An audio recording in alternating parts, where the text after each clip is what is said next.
My name is Daniel. I came here from Armenia to take part in the fellowship program 2023.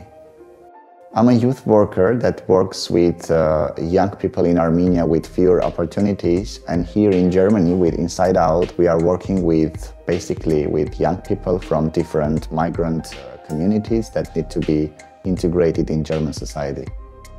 The majority of young people in Armenia become very much frustrated and disappointed from political processes, and we have a lot of work to do in this field to make them believe again in their voices and to understand that each voice counts and it's very important for a better future. The best way to encourage young people, in my opinion, is education. To educate them, because sometimes they don't even know their own rights and how they can control the political process and decision-making process.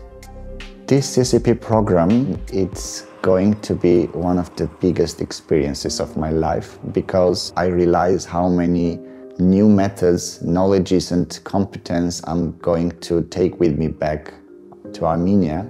I had many amazing moments with my fellowship and in the organization I work, but I would like to focus on one activity that I had in the prison for young people. That was a workshop for prisoners, and this was a unique experience for me because I have never had a chance to work with this much vulnerable people like they are, and this is a great experience for me to reflect it, to know how our activity as youth workers, everything that we do, can be that much important for the people who really need this work.